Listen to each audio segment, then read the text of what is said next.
ಓಂ ಶಾಂತಿ. ಇಂದಿನ ದಿನಾಂಕ 10/3/2024. ಪ್ರಾರ್ಥ ಮುರುಳಿ ಅವ್ಯಕ್ತ ಬಾಪ್ತಾದ ರಿವೈಸ್ 13/2/99. ಶಿವ ಅವತರಣೆ ಮತ್ತು ಆರ್ಥಿಕತೆಯ ಉಳಿತಾಯದ ಅವತರಣೆ. ಇಂದು ತ್ರಿಮೂರ್ತಿ ಶಿವ ತಂದೆಯು ಅತ್ಯಂತ ಪ್ರೀತಿಯ ಹಾಗೂ ಮಧುರ ಸಾಲಿಗ್ರಾಮ ಮಕ್ಕಳೊಂದಿಗೆ ಮಿಲನ ಮಾಡಲು ಬಂದಿದ್ದಾರೆ.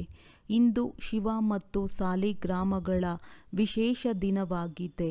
ತಂದೆಗೆ ಮಕ್ಕಳನ್ನು ಮಿಲನ ಮಾಡಿ ಖುಷಿಯಾಗುತ್ತಿದೆ, ಏಕೆಂದರೆ ಮಕ್ಕಳ ಹುಟ್ಟು ಹಬ್ಬ ತಂದೆ ಆಚರಿಸಲು ಬಂದಿದ್ದಾರೆ ಮತ್ತು ಮಕ್ಕಳು ಹೇಳುತ್ತಾರೆ, ನಾವು ತಂದೆಯ ಹುಟ್ಟು ಹಬ್ಬ ಮತ್ತು ಮಕ್ಕಳು ಹೇಳುತ್ತಾರೆ, ನಾವು ತಂದೆಯ ಹುಟ್ಟು ಹಬ್ಬ ಆಚರಿಸಲು ಬಂದಿದ್ದೇವೆ. ತಂದೆಗೂ ಖುಷಿ ಇದೆ ಮತ್ತು ಮಕ್ಕಳಿಗೂ ಖುಷಿ ಇದೆ. ಏಕೆಂದರೆ ಈ ಜನ್ಮದಿನ ಇಡೀ ಕಲ್ಪದಲ್ಲಿ ಭಿನ್ನ ಮತ್ತು ಪ್ರಿಯವಾಗಿದೆ.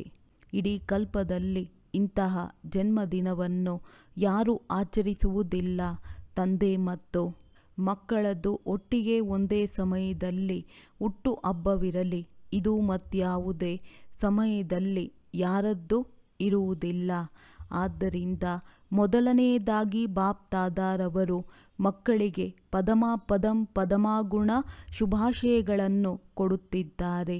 ಮಕ್ಕಳ ಶುಭಾಶಯಗಳಂತೂ ಅಮೃತ ವೇಳೆಯಿಂದ ಬಹಳ ಹೃದಯದ ಶುಭಾಶಯಗಳು ಬಾಪ್ ದಾದಾರವರ ಹತ್ತಿರ ತಲುಪಿಬಿಟ್ಟಿದೆ.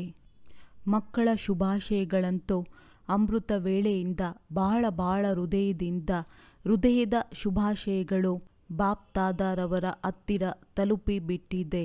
ಬಾಪ್ ದಾದಾರವರು ಇಷ್ಟೊಂದು ಮಕ್ಕಳಿಗೆ ಸಾಲಿಗ್ರಾಮಗಳನ್ನು ನೋಡಿ ಇದೇ ಖುಷಿಯ ಹಾಡು ಹೃದಯದಲ್ಲಿ ಹಾಡುತ್ತಿದ್ದಾರೆ.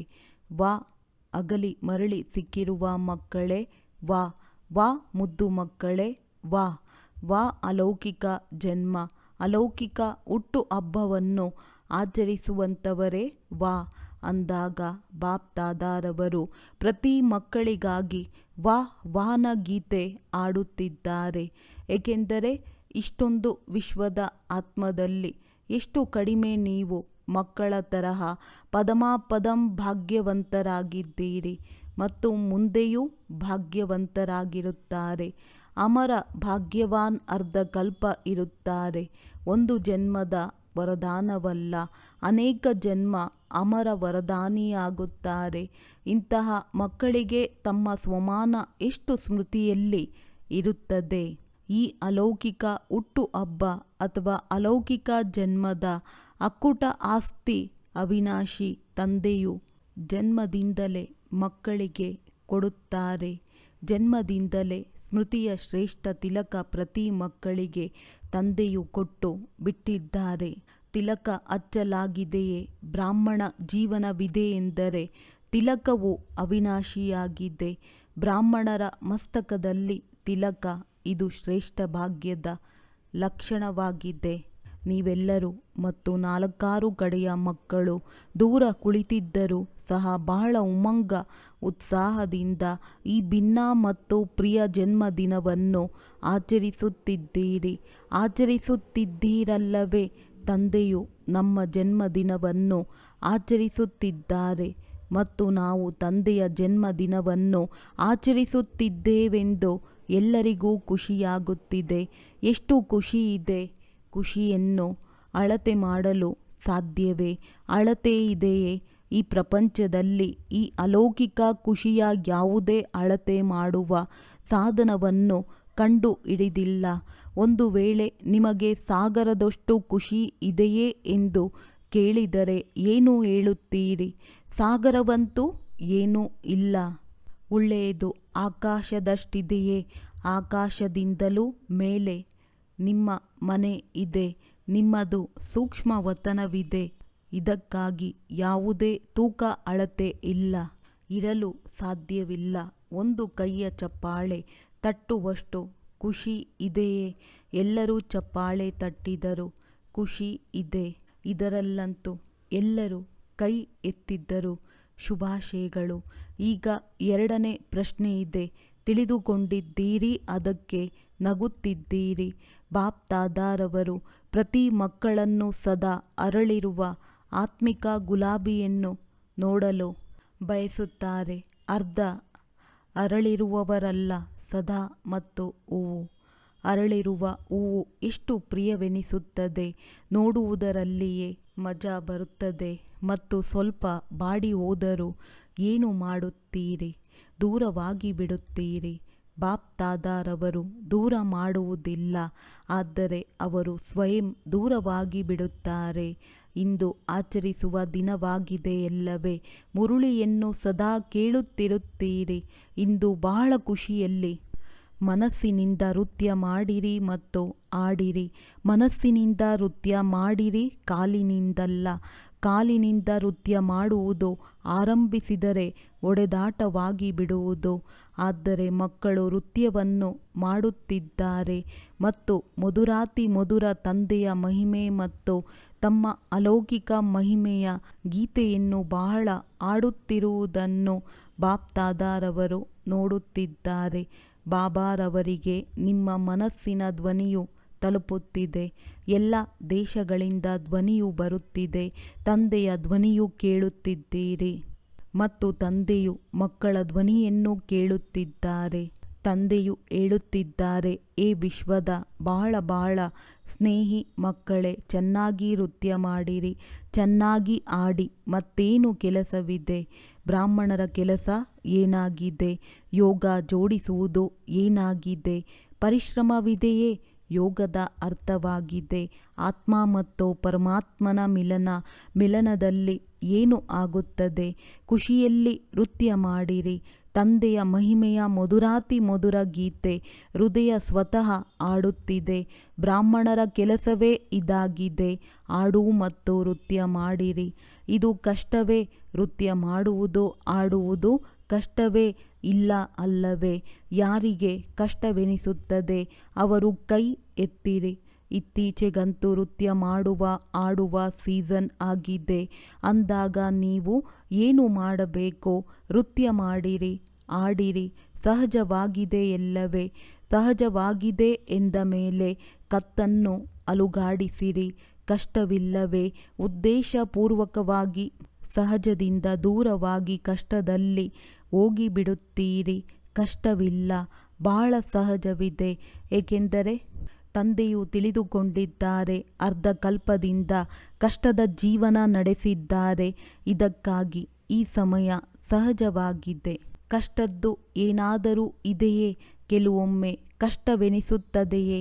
ಹೇಗೆ? ಯಾರಾದರೂ ನಡೆಯುತ್ತಾ ದಾರಿಯನ್ನು ಮರೆತು ಬೇರೆ ದಾರಿಯಲ್ಲಿ ಹೋದರೆ ಕಷ್ಟವೆನಿಸುತ್ತದೆಯಲ್ಲವೇ? ಜ್ಞಾನ ಮಾರ್ಗವು ಕಷ್ಟವಿಲ್ಲ. ಬ್ರಾಹ್ಮಣ ಜೀವನ ಕಷ್ಟವಿಲ್ಲ. ಬ್ರಾಹ್ಮಣರ ಬದಲಾಗಿ ಕ್ಷತ್ರಿಯರಾಗುತ್ತೀರೆಂದಾಗ ಕ್ಷತ್ರಿಯರ ಕೆಲಸವೇ ಆಗಿದೆ. ಹೊಡೆದಾಡುವುದು, ಜಗಳವಾಡುವುದು ಅದಂತೂ ಕಷ್ಟವೇ ಆಗುತ್ತದೆ ಎಲ್ಲವೇ? ಯುದ್ಧ ಮಾಡುವುದು ಕಷ್ಟವಾಗುತ್ತದೆ. ಆನಂದವಾಗಿರುವುದು ಸಹಜವಾಗುತ್ತದೆ. ಡಬಲ್ ವಿದೇಶಿಯರು ಮೋಜು ಆಚರಿಸುವವರಲ್ಲವೇ? ಒಂದು ಕೈನ ಚಪ್ಪಾಳೆ ತಟ್ಟಿ ಮೋಜಿನಲ್ಲಿದ್ದೀರಾ? ಅಲ್ಲಿ ಹೋಗಿ ತಬ್ಬಿಬ್ಬರಾಗುವುದಿಲ್ಲವೇ? ನೋಡಿ, ಇಂದು ಶಿವ ಜಯಂತಿಯ ಮಹತ್ವ ಎರಡು ಮಾತಿನದಾಗಿದೆ. ಒಂದು, ಈ ದಿನ ವ್ರತವನ್ನು ಇಡುತ್ತಾರೆ. ಡಬಲ್ ವಿದೇಶಿಯರಂತೂ ಆಚರಿಸುವ ಅವಶ್ಯಕತೆಯೇ ಬಿದ್ದಿಲ್ಲ. ಭಾರತದಲ್ಲಿಯೇ ಆಚರಿಸುತ್ತಾರೆ. ಈ ದಿನದ ಮಹತ್ವವಾಗಿದೆ ವ್ರತವನ್ನು ಇಡುವುದು ಮತ್ತು ಇನ್ನೊಂದು ಜಾಗರಣೆ ಮಾಡುವುದು. ನೀವು ಎಲ್ಲರೂ ವ್ರತವನ್ನು ತೆಗೆದುಕೊಂಡಿದ್ದೀರಲ್ಲವೇ? ಪಕ್ಕಾ ವ್ರತವನ್ನು ತೆಗೆದುಕೊಂಡಿದ್ದೀರಾ? ಅಥವಾ ಕೆಲವೊಮ್ಮೆ ಕಚ್ಚಾ, ಕೆಲವೊಮ್ಮೆ ಪಕ್ಕಾ ಕಾಯಿಯಾಗಿರುವ ವಸ್ತು ಇಷ್ಟವಾಗುತ್ತದೆಯೇ? ಪಕ್ವವಾಗಿರುವುದು ಎಲ್ಲವೂ ಇಷ್ಟವಾಗುತ್ತದೆ ಎಲ್ಲವೇ? ವ್ರತ ಏನು ತೆಗೆದುಕೊಂಡಿದ್ದೀರಿ? ಬಾಪ್ ದಾದಾರವರು ಎಲ್ಲದಕ್ಕಿಂತ ಮೊದಲನೆಯ ವ್ರತ ಯಾವುದು ಕೊಟ್ಟರು? ಯಾವಾಗ ಸ್ಮೃತಿಯ ತಿಲಕವನ್ನು ಇಟ್ಟರು ಆಗ ಮೊಟ್ಟ ಮೊದಲನೆಯ ವ್ರತ ಯಾವುದು ತೆಗೆದುಕೊಂಡಿರಿ? ನೆನಪಿದೆಯಲ್ಲವೇ? ಸಂಪೂರ್ಣ ಪವಿತ್ರ ಭವ ತಂದೆಯು ಹೇಳಿದರು ಮತ್ತು ಮಕ್ಕಳು ಧಾರಣೆ ಮಾಡಿದರು. ಪವಿತ್ರತೆಯ ವ್ರತ ಕೇವಲ ಬ್ರಹ್ಮಚರ್ಯದ ವ್ರತವಲ್ಲ, ಆದರೆ ಬ್ರಹ್ಮ ತಂದೆಯ ಸಮಾನ ಪ್ರತಿ ಸಂಕಲ್ಪ, ಮಾತು ಮತ್ತು ಕರ್ಮದಲ್ಲಿ ಪವಿತ್ರತೆ. ಇದಕ್ಕೆ ಹೇಳಲಾಗುತ್ತದೆ ಬ್ರಹ್ಮಚಾರಿ ಮತ್ತು ಬ್ರಹ್ಮಚಾರಿ. ಪ್ರತಿ ಮಾತಿನಲ್ಲಿ ಪವಿತ್ರತೆಯ ಪ್ರಕಂಪನಗಳು ಸಮಾವೇಶವಾಗಿದೆ. ಪ್ರತಿ ಸಂಕಲ್ಪದಲ್ಲಿ ಪವಿತ್ರತೆಯ ಮಹತ್ವವಿದೆ. ಪ್ರತಿ ಕರ್ಮದಲ್ಲಿ ಕರ್ಮ ಮತ್ತು ಯೋಗ ಅರ್ಥಾತ್ ಕರ್ಮಯೋಗಿಯ ಅನುಭವವಿರಲಿ. ಇದಕ್ಕೆ ಹೇಳಲಾಗುತ್ತದೆ ಬ್ರಹ್ಮಚಾರಿ. ಬ್ರಹ್ಮ ತಂದೆಯನ್ನು ನೋಡಿ ಪ್ರತಿ ಮಾತು ಮಹಾವಾಕ್ಯ, ಸಾಧಾರಣ ವಾಕ್ಯವಲ್ಲ. ಏಕೆಂದರೆ ನಿಮ್ಮ ಜನ್ಮವೇ ಸಾಧಾರಣವಲ್ಲ, ಅಲೌಕಿಕವಾಗಿದೆ. ಅಲೌಕಿಕತೆಯ ಅರ್ಥವೇ ಆಗಿದೆ ಪವಿತ್ರತೆ. ಪ್ರತಿದಿನ ರಾತ್ರಿ ತಮ್ಮ ಟೀಚರ್ ಆಗಿ ಚೆಕ್ ಮಾಡಿಕೊಳ್ಳಿರಿ ಮತ್ತು ತಮಗೆ ಪರ್ಸೆಂಟೇಜ್ ಪ್ರಮಾಣ ತಮಗೆ ತಾವೇ ಅಂಕಗಳನ್ನು ಕೊಡಿ. 100% ಆದರೆ ಪ್ರತಿದಿನ ತಮ್ಮ ತಾವು ನೋಡಿಕೊಳ್ಳಿರಿ. ಬೇರೆಯವರನ್ನು ನೋಡಬಾರದು. ತಮ್ಮ ಬದಲಾಗಿ ಅನ್ಯರನ್ನು ನೋಡಲು ತೊಡಗುತ್ತೀರಿ. ಅದು ಸಹಜವೆನಿಸುತ್ತದೆ ಎಂದು ಬಾಪ್ ದಾದಾರವರು ನೋಡಿದರು. ತಮ್ಮನ್ನು ನೋಡಿಕೊಳ್ಳಿರಿ. ಇಂದು ಸಂಕಲ್ಪ, ಮಾತು ಮತ್ತು ಕರ್ಮದಲ್ಲಿ ಎಷ್ಟು ಶೇಕಡವಿತ್ತು? ನೀವು ಈ ವರ್ಷ 4 ಕಡೆ ಏನು ಸಂದೇಶ ಕೊಟ್ಟಿದ್ದೀರಿ? ಪರಿವರ್ತನೆ ಎಲ್ಲ ಕಾರ್ಯಕ್ರಮದಲ್ಲಿ ಹೇಳಿದ್ದೀರಿ. ಎಲ್ಲೆಲ್ಲಿ ಭಾಷಣ ಮಾಡಿದ್ದೀರಿ ಅಲ್ಲಿ ಪರಿವರ್ತನೆಯ ವಿಷಯದ ಮೇಲೆ ಚೆನ್ನಾಗಿ ಭಾಷಣ ಮಾಡಿದ್ದೀರಿ. ಈ ವರ್ಷ 4 ಕಡೆ ಸೇವೆಯಲ್ಲಿ ಬೇರೆಯವರಿಗೂ ಪರಿವರ್ತನೆಯ ಲಕ್ಷ್ಯ ಬಹಳ ಚೆನ್ನಾಗಿ ಆಡಂಬರದಿಂದ ಕೊಟ್ಟಿದ್ದೀರಿ. ಬಾಪ್ ದಾದಾರವರು ಖುಷಿಯಾಗಿದ್ದಾರೆ. ತಾವು ತಮಗಾಗಿಯೂ ಇದನ್ನು ಚೆಕ್ ಮಾಡಿಕೊಳ್ಳಿರಿ. ಪ್ರತಿದಿನ ಎಷ್ಟು ಪರ್ಸೆಂಟೇಜ್ನಲ್ಲಿ ಪರಿವರ್ತನೆಯಾಗಿದೆ? ಪರಿವರ್ತನೆ ಏರುವ ಕಲೆಯದಾಗಿರಲಿ, ಇಳಿಯುವ ಕಲೆಯದಲ್ಲ. ಬಾಪ್ ದಾದಾರವರು ಸಹ ಪ್ರತಿಯೊಬ್ಬ ಮಗುವಿನ ಚಾರ್ಟ್ ನೋಡುತ್ತಾರೆ. ನೀವು ಯೋಚಿಸುತ್ತೀರಿ, ಎಲ್ಲ ಮಕ್ಕಳದ್ದು ನೋಡುತ್ತಾರೆಯೇ ಅಥವಾ ಕೆಲ ವಿಶೇಷ ಆತ್ಮರದ್ದು ನೋಡುತ್ತಾರೆಯೇ? ಬಾಪ್ ದಾದಾರವರು ಎಲ್ಲ ಮಕ್ಕಳ ಚಾರ್ಟ್ ಕೆಲವೊಮ್ಮೆ ನೋಡುತ್ತಾರೆ. ಪ್ರತಿದಿನ ನೋಡುವುದಿಲ್ಲ, ಆದರೆ ಕೆಲವೊಮ್ಮೆ ನೋಡುತ್ತಾರೆ. ಅವರು ಅಂತಿಮದವರಾಗಿರಲಿ ಅಥವಾ ಮೊದಲನೆಯವರು, ಎಲ್ಲರೂ ನಗುತ್ತಿದ್ದೀರೆಂದ ಮೇಲೆ ಬಾಪ್ ದಾದಾರವರೇ ತಿಳಿಸುತ್ತಾರೆ ಚಾರ್ಟ್ ಏನಾಗಿದೆ ಎಂದು. ಈ ದಿನ ಆಚರಿಸುವುದಾಗಿದೆ, ಅದಕ್ಕೆ ತಿಳಿಸುವುದಿಲ್ಲ. ಆದರೆ ಮುಂದಕ್ಕೆ ಎಚ್ಚರಿಸುತ್ತಿದ್ದಾರೆ. ಇಂದಿನದ್ದು ಏನು ಮಹತ್ವವಿದೆ? ವ್ರತ ಇಡುವುದು ಅರ್ಥಾತ್ ದೃಢ ಸಂಕಲ್ಪ ಮಾಡುವುದು. ವ್ರತವನ್ನು ಸತ್ಯ ಭಕ್ತರೆಂದು ಮುರಿಯುವುದಿಲ್ಲ. ಬಾಪ್ ದಾದಾರವರು ಪುನಃ ಮುಂದಕ್ಕೆ ಎಚ್ಚರಿಸುತ್ತಿದ್ದಾರೆ. ಈಗಲೂ ಸಹ ಮೊದಲನೆಯ ಫೌಂಡೇಶನ್ ಸಂಕಲ್ಪ ಶಕ್ತಿ ಕೆಲವೊಮ್ಮೆ ವ್ಯರ್ಥ ಹೆಚ್ಚು ಮತ್ತು ನಕಾರಾತ್ಮಕ ವ್ಯರ್ಥದಿಂದ ಸ್ವಲ್ಪ ಕಡಿಮೆ ಇದೆ. ಈ ಸಂಕಲ್ಪ ಶಕ್ತಿಯ ಉಪಯೋಗ ಎಷ್ಟು ಸ್ವಪ್ರತಿ ಅಥವಾ ವಿಶ್ವಪ್ರತಿ ಮಾಡುತ್ತೀರಿ ಅಷ್ಟು ಇನ್ನೂ ಹೆಚ್ಚಿಸಿರಿ. ಏಕೆಂದರೆ ಸಂಕಲ್ಪದ ಆಧಾರದ ಮೇಲೆ ಮಾತು ಮತ್ತು ಕರ್ಮವಿರುತ್ತದೆ. ಅದಕ್ಕಾಗಿ ಸಂಕಲ್ಪ ಶಕ್ತಿಯನ್ನು ಪರಿವರ್ತನೆ ಮಾಡಿ. ಯಾವುದು ವ್ಯರ್ಥ ಮತ್ತು ನಕಾರಾತ್ಮಕವಾಗಿ ಹೋಗುತ್ತದೆ ಅದನ್ನು ಪರಿವರ್ತನೆ ಮಾಡಿ ವಿಶ್ವ ಕಲ್ಯಾಣದ ಪ್ರತಿ ಕಾರ್ಯದಲ್ಲಿ ತೊಡಗಿಸಿ. ಬಾಪ್ ದಾದಾರವರು ಸಂಕಲ್ಪದ ಖಜಾನೆಯನ್ನು ಸರ್ವಶ್ರೇಷ್ಠವೆಂದು ಒಪ್ಪುತ್ತಾರೆ. ಅದಕ್ಕೆ ಈ ಸಂಕಲ್ಪದ ಖಜಾನೆಯ ಪ್ರತಿ ಆರ್ಥಿಕತೆಯ ಅವತಾರವಾಗಿ ಈ ದಿನವನ್ನು ಅವತರಣೆಯ ದಿನವೆಂದು ಹೇಳಲಾಗುತ್ತದೆ. ಬಾಪ್ ದಾದಾರವರಿಗೆ ಎಲ್ಲ ಮಕ್ಕಳ ಪ್ರತಿ ಇದೇ ಶುಭ ಆಸೆ ಇದೆ. ಇಂದು ಶಿವ ಅವತರಣೆಯ ಜೊತೆ ನೀವೆಲ್ಲರೂ ಆರ್ಥಿಕತೆಯ ಅವತಾರವಾಗಿ. ಸಂಕಲ್ಪದಲ್ಲಿ ಉಳಿತಾಯದ ಅರ್ಥವಾಗಿದೆ ವ್ಯರ್ಥದಿಂದ ಉಳಿಸುವುದು. ಆಗ ಬೇರೆ ಎಲ್ಲ ಖಜಾನೆಗಳು ಸ್ವತಃವಾಗಿ ಉಳಿತಾಯವಾಗುವುದು. 99ರಲ್ಲಿ ಏನಾಗುವುದು? 99 ಶುರುವಾಗಿ ಬಿಟ್ಟಿದೆ. ಮೊದಲು ಯೋಚಿಸುತ್ತಿದ್ದೀರಿ 99ರಲ್ಲಿ ಏನಾಗುವುದು? ಏನಾದರೂ ಆಯಿತೆ? ಫೆಬ್ರವರಿ ಬಂದಿತು. ಒಂದು ವೇಳೆ ಆದರೂ ಸಹ ನಿಮಗೆ ಏನಾಗಿದೆ? ನಿಮಗೆ ಏನಾದರೂ ನಷ್ಟವಿದೆಯೇ? ಭಯವಿದೆಯೇ? ಏನಾಗುವುದು? ಅದರ ಭಯವಿರುತ್ತದೆಯೇ? ನಿಮಗಾಗಿ ಒಳ್ಳೆಯದೇ ಆಗುವುದು. ಒಡೆದಾಟವನ್ನು ತೋರಿಸುತ್ತಾರೆ, ಒಳ್ಳೆಯ ಮಾತುಗಳನ್ನು ತೋರಿಸುತ್ತಾರೆ. ಆಟದಲ್ಲಿ ಭಯವಿರುತ್ತದೆಯೇ? ಏನಾಗುವುದು, ಏನಾಯಿತು, ಏನಾಯಿತು ಹೀಗೆ ಯೋಚಿಸುವಿರೆ. ಮೋಜಿನಿಂದ ಕುಳಿತು ನೋಡುತ್ತಾರೆ. ಇದು ಸಹ ಬೇಹದ್ದಿನ ಆಟವಾಗಿದೆ. ಒಂದು ವೇಳೆ ಸ್ವಲ್ಪವೂ ಭಯ ಅಥವಾ ಗಾಬರಿಯಾದರೆ ಏನಾಗಿ ಹೋಯಿತೋ, ಏನಾಗಿ ಹೋಯಿತೋ, ಈಗಂತೂ ಆಗಬಾರದು, ಏಕೆ ಆಯಿತು ಅಂದಾಗ ಇಂತಹ ಸ್ಥಿತಿಯವರಿಗೆ ಪ್ರಭಾವ ಬೀಳುತ್ತದೆ. ಒಳ್ಳೆಯದರಲ್ಲಿ ಒಳ್ಳೆಯ ಸ್ಥಿತಿ ಮತ್ತು ಏರುಪೇರಿನ ಸ್ಥಿತಿಯಲ್ಲಿ ಸ್ವಯಂ ಸಹ ಏರುಪೇರಿನಲ್ಲಿ ಬಂದು ಬಿಡುತ್ತಾರೆ. ಇದಕ್ಕಾಗಿ 99 ಆಗಲಿ ಅಥವಾ 2000 ಆಗಲಿ ನಿಮಗೇನು, ಆಟ ನಡೆಯಲು ಬಿಡಿ, ಮಜದಿಂದ ನೋಡಿ, ಗಾಬರಿಯಾಗಬಾರದು. ಅಯ್ಯೋ ಇದೇನಾಗಿ ಹೋಯಿತೋ ಸಂಕಲ್ಪದಲ್ಲಿಯೂ ಬರಬಾರದು. ಎಲ್ಲರೂ ಕೇಳುತ್ತಾರೆ, 99ರಲ್ಲಿ ಏನಾಗುವುದು? ಏನಾದರೂ ಆಗುವುದೋ ಇಲ್ಲವೋ? ಬಾಪ್ದಾದಾರವರು ಹೇಳುತ್ತಾರೆ, ನೀವೇ ಪ್ರಕೃತಿಗೆ ಸೇವೆಯನ್ನು ಕೊಟ್ಟಿದ್ದೀರಿ, ಚೆನ್ನಾಗಿ ಸ್ವಚ್ಛ ಮಾಡಲಿ ಎಂದು. ಅದಕ್ಕೆ ದೊಡ್ಡ ದೊಡ್ಡ ಪೊರಕೆಯನ್ನು ಕೊಟ್ಟಿದ್ದೀರಿ, ಸ್ವಚ್ಛ ಮಾಡಿ ಎಂದು. ಅಂದಾಗ ಗಾಬರಿ ಏಕೆ ಆಗುತ್ತೀರಿ? ನಿಮ್ಮ ಆದೇಶದಿಂದ ಅದು ಸ್ವಚ್ಛ ಮಾಡಿಸುತ್ತದೆ ಅಂದಾಗ ನೀವು ಏಕೆ ಏರುಪೇರಿನಲ್ಲಿ ಬರುತ್ತೀರಿ? ನೀವೇ ಆದೇಶ ಕೊಟ್ಟಿದ್ದೀರಿ, ಅಚಲ ಅಡೋಲರಾಗಿ ಮನಸ್ಸು ಬುದ್ಧಿಯನ್ನು ಒಂದೇ ಬಾರಿ ಶಕ್ತಿಶಾಲಿಯನ್ನಾಗಿ ಮಾಡಿ ಅಚಲ ಅಡೋಲ ಸ್ಥಿತಿಯಲ್ಲಿ ಸ್ಥಿತರಾಗಿ ಬಿಡಿ. ಪ್ರಕೃತಿಯ ಆಟವನ್ನು ನೋಡುತ್ತಾ ಹೋಗಿ, ಗಾಬರಿಯಾಗಬೇಡಿ. ನೀವು ಅಲೌಕಿಕರಾಗಿದ್ದೀರಿ, ಸಾಧಾರಣವಲ್ಲ. ಸಾಧಾರಣ ಜನರು ಏರುಪೇರಿನಲ್ಲಿ ಬರುವರು, ಗಾಬರಿಯಾಗುವರು. ಅಲೌಕಿಕ ಮಾಸ್ಟರ್ ಸರ್ವಶಕ್ತಿವಂತ ಆತ್ಮರು ಆಟವನ್ನು ನೋಡುತ್ತಾ ತಮ್ಮ ವಿಶ್ವ ಕಲ್ಯಾಣದ ಕಾರ್ಯದಲ್ಲಿ ವ್ಯಸ್ತರಾಗಿರುವರು. ಒಂದು ವೇಳೆ ಮನಸ್ಸು ಮತ್ತು ಬುದ್ಧಿಯನ್ನು ಫ್ರೀಯಾಗಿಟ್ಟರೆ ಗಾಬರಿಯಾಗುವಿರಿ. ಮನಸ್ಸು ಮತ್ತು ಬುದ್ಧಿಯಿಂದ ಲೈಟ್ ಹೌಸ್ ಆಗಿ ಲೈಟ್ ಹರಡಿಸಿರಿ.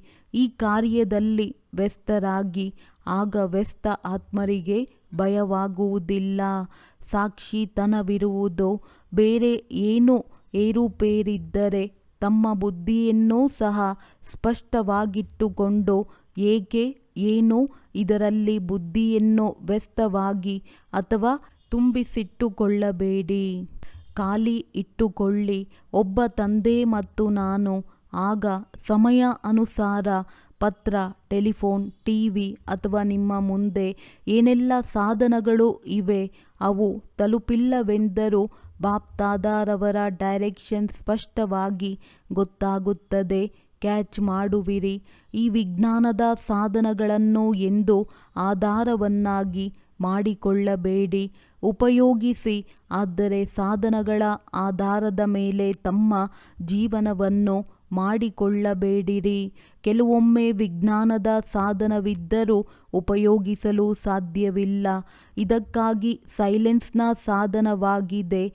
ಎಲ್ಲೇ ಇರಿ, ಎಂತಹದ್ದೇ ಪರಿಸ್ಥಿತಿ ಇರಲಿ, ಬಹಳ ಸ್ಪಷ್ಟ ಮತ್ತು ಬಹಳ ಬೇಗ ಕೆಲಸದಲ್ಲಿ ಬರುವುದು. ಆದರೆ ತಮ್ಮ ಬುದ್ಧಿಯ ಲೈನ್ ಸ್ಪಷ್ಟವಾಗಿಟ್ಟುಕೊಳ್ಳಬೇಕು. ತಿಳಿಯಿತೆ? ನೀವೇ ಆವಾಹನೆಯನ್ನು ಮಾಡುತ್ತಿದ್ದೀರಿ, ಬೇಗ ಬೇಗ ಸ್ವರ್ಣಿಮ ಯುಗವು ಬರಲಿ ಎಂದು. ಸ್ವರ್ಣಿಮ ಯುಗದಲ್ಲಿ ಈ ಸ್ವಚ್ಛತೆ ಬೇಕಲ್ಲವೇ? ಪ್ರಕೃತಿ ಚೆನ್ನಾಗಿ ಸ್ವಚ್ಛ ಮಾಡುತ್ತದೆ. ಇಂದು ಸಂಕಲ್ಪವಲ್ಲ, ಆದರೆ ದೃಢ ಸಂಕಲ್ಪ. ಏನು ಮಾಡಿದ್ದೀರಿ? ಎಕಾನಮಿಯ ಉಳಿತಾಯದ ಅವತಾರವಾಗಲೇಬೇಕು. ಸಂಕಲ್ಪದಲ್ಲಿ, ಮಾತಿನಲ್ಲಿ ಸಾಧಾರಣ ಕರ್ಮದ ಎಕಾನಮಿ. ಮತ್ತು ಎರಡನೆಯ ಮಾತು, ಸದಾ ಬುದ್ಧಿಯನ್ನು ಸ್ಪಷ್ಟವಾಗಿಟ್ಟುಕೊಳ್ಳಿ. ಯಾವುದನ್ನು ಇನ್ನೊಂದು ಶಬ್ದಗಳಲ್ಲಿ ಬಾಪ್ದಾದಾರವರು ಹೇಳುತ್ತಾರೆ, ಸತ್ಯ ಹೃದಯದ ಮೇಲೆ ತಂದೆಯು ರಾಜಿಯಾಗುತ್ತಾರೆ, ಪ್ರಸನ್ನರಾಗುತ್ತಾರೆ. ಸತ್ಯ ಹೃದಯ, ಸ್ವಚ್ಛ ಹೃದಯ. ವರ್ತಮಾನ ಸಮಯದಲ್ಲಿ ಸತ್ಯತೆ ಮತ್ತು ಸ್ವಚ್ಛತೆಯ ಅವಶ್ಯಕತೆ ಇದೆ. ಹೃದಯದಲ್ಲಿ ಸತ್ಯತೆ, ಪರಿವಾರದಲ್ಲಿಯೂ ಸತ್ಯತೆ ಮತ್ತು ತಂದೆಯೊಂದಿಗೂ ಸತ್ಯತೆ. ತಿಳಿಯಿತೆ? ಇಂದು ಹೇಳಬಾರದಾಗಿತ್ತು, ಆದರೆ ಹೇಳಿಬಿಟ್ಟರು. ಬಾಪ್ ತಾದಾರವರ ಪ್ರೀತಿ ಇದೆಯಲ್ಲವೇ? ಸ್ವಲ್ಪ ಬಲಹೀನತೆ ಬಾಪ್ ತಾದಾರವರು ನೋಡಲು ಸಾಧ್ಯವಿಲ್ಲ. ಬಾಪ್ ತಾದಾರವರು ಸದಾ ಪ್ರತಿಯೊಂದು ಮಗುವನ್ನು ತಮ್ಮ ಹಾಗೆ ಸಂಪೂರ್ಣ ನೋಡಲು ಬಯಸುತ್ತಾರೆ. 4 ಕಡೆ ಅಲೆದಾಟವಿದೆ. ಪ್ರಕೃತಿಯ ಎಲ್ಲ ತತ್ವ ಬಹಳ ಏರುಪೇರು ಮಾಡುತ್ತಿವೆ. ಒಂದು ಕಡೆಯೂ ಏರುಪೇರಿನಿಂದ ಮುಕ್ತರಿಲ್ಲ. ವ್ಯಕ್ತಿಗಳ ಅಲುಗಾಟವಿದೆ, ಪ್ರಕೃತಿಯ ಅಲುಗಾಟವಿದೆ. ಇಂತಹ ಸಮಯದಲ್ಲಿ ಯಾವಾಗ ಈ ಸೃಷ್ಟಿಯಲ್ಲಿ 4 ಕಡೆ ಏರುಪೇರಿದ್ದಾಗ ನೀವು ಏನು ಮಾಡುವಿರಿ? ಸೇಫ್ಟಿಯ ಸಾಧನ ಯಾವುದಾಗಿದೆ? ಸೆಕೆಂಡಿನಲ್ಲಿ ತಮ್ಮನ್ನು ವಿದೇಹಿ, ಅಶರೀರಿ ಅಥವಾ ಆತ್ಮ ಅಭಿಮಾನಿಗಳನ್ನಾಗಿ ಮಾಡಿಕೊಳ್ಳಿ. ಆಗ ಏರುಪೇರಿನಲ್ಲಿ ಅಚಲರಾಗಿರುವಿರಿ. ಇದರಲ್ಲಿ ಸಮಯವೂ ಬೇಕಾಗುತ್ತದೆಯೇ? ಏನಾಗುವುದು? ಈಗ ಟ್ರಯಲ್ ಮಾಡಿ. 1 ಸೆಕೆಂಡಿನಲ್ಲಿ ಮನಸ್ಸು ಬುದ್ಧಿಯನ್ನು ಎಲ್ಲಿ ಬೇಕೋ ಅಲ್ಲಿ ಸ್ಥಿತ ಮಾಡಬಹುದೇ? ಇದಕ್ಕೆ ಹೇಳಲಾಗುತ್ತದೆ ಸಾಧನೆ. ಒಳ್ಳೆಯದು. ದೇಶ ವಿದೇಶದ 4 ಕಡೆಯ ತಂದೆಯ ಪ್ರೀತಿಯಲ್ಲಿ ಲವಲೀನ ಆತ್ಮರಿಗೆ ಸದಾ ಸ್ವಯಂವನ್ನು ಬ್ರಹ್ಮಚಾರಿ ಸ್ಥಿತಿಯಲ್ಲಿ ಸ್ಥಿತ ಮಾಡುವಂತಹ ಸ್ನೇಹಿ ಸಹಯೋಗಿ ಮಕ್ಕಳಿಗೆ ಸದಾ ಎಕನಾಮಿ ಮತ್ತು ಎಕನಾಮಿಯ ಕಾರ್ಯದಲ್ಲಿ ತೊಡಗಿಸುವಂತಹ ಸಾಹಸವಂತ ಮಕ್ಕಳಿಗೆ ಸದಾ ಏರುಪೇರಿನಲ್ಲಿಯೂ ಅಚಲರಾಗಿರುವಂತಹ ನಿರ್ಭಯ ಆತ್ಮರಿಗೆ ಸದಾ ಮೋಜನ್ನು ಆಚರಿಸುವಂಥವರು, ತಂದೆಯ ಸಮೀಪ ಇರುವಂತಹ ಮಕ್ಕಳಿಗೆ ತಂದೆಯ ನೆನಪು, ಪ್ರೀತಿ ಮತ್ತು ನಮಸ್ತೆ. ಮಕ್ಕಳ ಎಲ್ಲ ಕಾರ್ಡುಗಳು ಸಿಕ್ಕಿದವು. ಬಾಪ್ ತಾದಾರವರು ನೋಡುತ್ತಿದ್ದಾರೆ. ಎಲ್ಲರೂ ಜನ್ಮದಿನದ ಕಾರ್ಡ್ ಮತ್ತು ವಿದೇಶದವರು ಪ್ರೀತಿ ದಿವಸದ ಕಾರ್ಡ್ ಕಳುಹಿಸಿದ್ದಾರೆ. ಪ್ರೀತಿಯ ಸಾಗರ ತಂದೆಯು ಎಲ್ಲ ಮಕ್ಕಳಿಗೆ ಶಿವರಾತ್ರಿಯ ಜೊತೆ ಪ್ರೀತಿಯಲ್ಲಿ ಲವಲೀನರಾಗುವ ದಿನದ ಶುಭಾಶಯಗಳನ್ನು ಕೊಡುತ್ತಿದ್ದಾರೆ. ಶುಭಾಶಯಗಳು, ಶುಭಾಶಯಗಳು, ಶುಭಾಶಯಗಳು. 4 ಕಡೆಯ ದೇಶ, ಪಟ್ಟಣ, ಹಳ್ಳಿ, 4 ಕಡೆಯ ಮಕ್ಕಳಿಗೆ, ಎಲ್ಲದಕ್ಕಿಂತ ಮೊದಲು ಚಿಕ್ಕ ಚಿಕ್ಕ ಹಳ್ಳಿಯ ಮಕ್ಕಳಿಗೆ ನೆನಪು, ಪ್ರೀತಿ ಮತ್ತು ಶುಭಾಶಯಗಳು. ಜೊತೆಯಲ್ಲಿ ನಿಮ್ಮೆಲ್ಲರಿಗೂ ಶುಭಾಶಯಗಳು. ಎಷ್ಟು ಶುಭಾಶಯಗಳನ್ನು ಕೊಡುವುದೋ, ಎಷ್ಟು ನೀವು ಧಾರಣೆ ಮಾಡಲು ಸಾಧ್ಯವೋ ಅದಕ್ಕಿಂತಲೂ ಹೆಚ್ಚು ಶುಭಾಶಯಗಳು. ವರದಾನ: ಸ್ನೇಹ ಮತ್ತು ನವೀನತೆಯ ಅಥಾರಿಟಿಯಿಂದ ಸಮರ್ಪಿತ ಮಾಡಿಸುವ ಮಹಾನ್ ಆತ್ಮಭವ. ಯಾರೆಲ್ಲ ಸಂಪರ್ಕದಲ್ಲಿ ಬಂದಿದ್ದಾರೆಯೋ ಅವರನ್ನು ಇಂತಹ ಸಂಬಂಧದಲ್ಲಿ ಕರೆತನ್ನಿರಿ. ಅವರು ಸಂಬಂಧದಲ್ಲಿ ಬರುತ್ತಾ ಬರುತ್ತಾ ಸಮರ್ಪಣಾ ಬುದ್ಧಿಯಾಗಿ ಬಿಡಲಿ ಮತ್ತು ಹೇಳಲಿ, ತಂದೆಯು ಏನನ್ನು ಹೇಳಿದ್ದಾರೆಯೋ ಅದೇ ಸತ್ಯವಾದುದಾಗಿದೆ. ಇದಕ್ಕೆ ಹೇಳಲಾಗುತ್ತದೆ ಸಮರ್ಪಣಾ ಬುದ್ಧಿ. ನಂತರ ಅವರ ಪ್ರಶ್ನೆಗಳು ಸಮಾಪ್ತಿಯಾಗಿ ಬಿಡುತ್ತದೆ. ಕೇವಲ ಇವರ ಜ್ಞಾನವು ಚೆನ್ನಾಗಿದೆ ಎಂದಷ್ಟೇ ಹೇಳಬಾರದು. ಆದರೆ ಇದು ಹೊಸ ಜ್ಞಾನವಾಗಿದೆ. ಅದು ಹೊಸ ಪ್ರಪಂಚವನ್ನು ತರುತ್ತದೆ. ಈ ಧ್ವನಿ ಹೊರಡಲಿ. ಆಗಲೇ ಕುಂಭಕರ್ಣರು ಮೇಲೇಳುತ್ತಾರೆ. ಅಂದ ಮೇಲೆ ನವೀನತೆಯ ಮಹಾನತೆಯ ಮೂಲಕ ಸ್ನೇಹ ಮತ್ತು ಅಥಾರಿಟಿಯ ಬ್ಯಾಲೆನ್ಸ್ನಿಂದ ಈ ರೀತಿಯಲ್ಲಿ ಸಮರ್ಪಣೆ ಮಾಡಿಸಿರಿ. ಆಗ ಮೈಕ್ ತಯಾರಾಯಿತು ಎಂದು ಹೇಳುತ್ತೇವೆ. ಸ್ಲೋಗನ್: ಒಬ್ಬ ಪರಮಾತ್ಮನ ಪ್ರಿಯರಾಗಿರಿ, ಆಗಲೇ ವಿಶ್ವದ ಪ್ರಿಯರಾಗುವಿರಿ. ಒಳ್ಳೆಯದು. ಓಂ ಶಾಂತಿ.